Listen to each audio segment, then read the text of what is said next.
This was not where I wanted to be. So while I was doing this, and I found myself arguing with this book that I had gotten from Ahmadiyya, right? Because he was very blunt and straightforward. It was like he didn't sugarcoat anything. So as I started reading his arguments, I picked up another book, and it said Muhammad in the Bible. And the argument is the Bible talks about Muhammad, right? Predicts Muhammad. And I'd been to church my entire life. Never have I heard anything about the Prophet Muhammad. Nothing good, nothing bad, zero. Is never mentioned from from the time I started school till I was in college. He was never mentioned. And I went, you know what?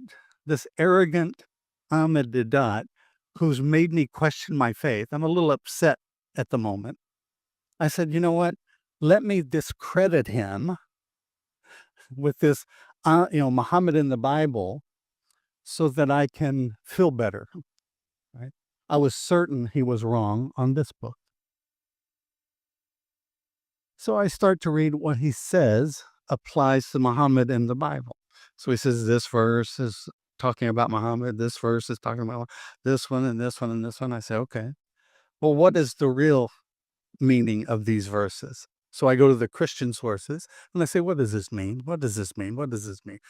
And I would look at what he said versus what the Christian sources say. And none of this makes any sense unless you know something about the Prophet Muhammad, right? You wouldn't recognize him if you don't know anything about him.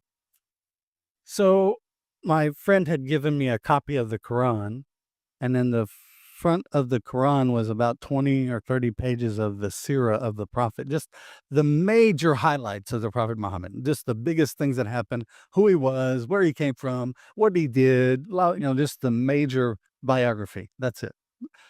And I read that. I said, okay, that's what they say he is. That's who he is. Okay, let's see if any of that's in here.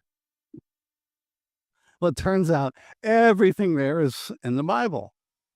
Doesn't mention him specifically, in that order or anything, but I start to see that what Ahmadiyya was saying was a much clearer interpretation of those verses than what I was hearing from Christian sources. So then I was getting more upset. So then I said, you know what? Maybe it's a matter of faith. Let me take this Quran and challenge it the way I'm challenging my own Bible, because I'm annoyed at this point. So I want to tear the Quran apart so that I can say it's the same or worse than what I have. And I study the historicity of the Quran. And unfortunately, I find out that the Quran is verbatim what the Prophet, peace be upon him, said. And that it has been preserved from the time that he said it until today. And it's been memorized. And we actually have a few copies in the world today that write it down. Doesn't make a word of it true, but it's authentic, right? It is what he said. So there's no comparison between the Quran and the Bible. Let me give you a few examples. In the Bible, there are verses in the Old Testament and in the New Testament talking about a prophet who is to come, right? And there are verses that there will be a prophet from Arabia who will be unlearned and will be delivered a book, precept upon precept, precept upon precept, line upon line, here a little, there a little, until all falsehood is broken. And he'll be from the children of Kedar. Kedar was the second son of Ishmael. So it's the Arabs. And it says in Isaiah that They will come with the children of Kandar, lift up their voice, let them from the mountain sing a new song unto their Lord.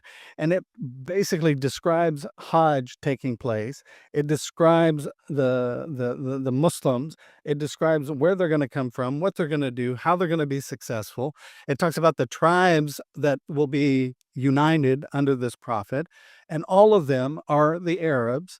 And then it says that this prophet will do certain things, and 100% of it is exactly what the prophet Muhammad did. And then it says that there will be a prophet who will come with 10,000 saints and a fiery law for them.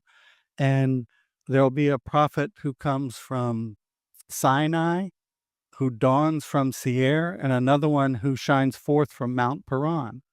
Well, there was only one prophet that's related to Mount Sinai, and that's Moses. The one who dawned from Seir in Palestine, 100% of the people would say that's Jesus. And then there was one prophet who shined forth from Mount Paran. Where is Paran? Faran is in Arabic. But Paran is mentioned in the Bible. Paran is where Abraham took Hagar and her baby Ishmael, and he left them in the wilderness of Paran, Mecca. So a prophet from Mecca will shine forth with 10,000 saints and a fiery law from them. How many people came with the prophet to the city of Mecca when they came back from Medina? Okay, so that's the Old Testament. What does the New Testament say? I'll give you one verse in the New Testament. Jesus is speaking to his companions. And at one point in the New Testament, Jesus says, guys, talking to his disciples, it is expedient for you that me, Jesus, goes away. For if I do not go away, the Comforter will not come. But if I go, I will send him, the Comforter, unto you. And this Comforter will not speak of himself, but what he hears he shall speak, and he shall guide you into all truth. Now let me ask you, as Muslims, who do you think Jesus was referring to? Right? It takes Muslims about a half a second to say Muhammad, peace be upon him. So the Ahmed of all nations, that's the title of Muhammad, peace be upon him. He's called by name. In the Song of Solomon, it says, and my beloved lovely is English, but it's called Muhammadiyam, is altogether lovely. So Muhammad with the plural of respect, IUM is how there is in the Greek. So he's mentioned by name in a couple of places, in Greek and in Hebrew. And I ended up concluding, because this is making a long story short, that the Bible was ordering me to follow the Prophet Muhammad. And after all of this, I concluded that I was the confused Muslim, not him being the confused Christian, and I took Shahada.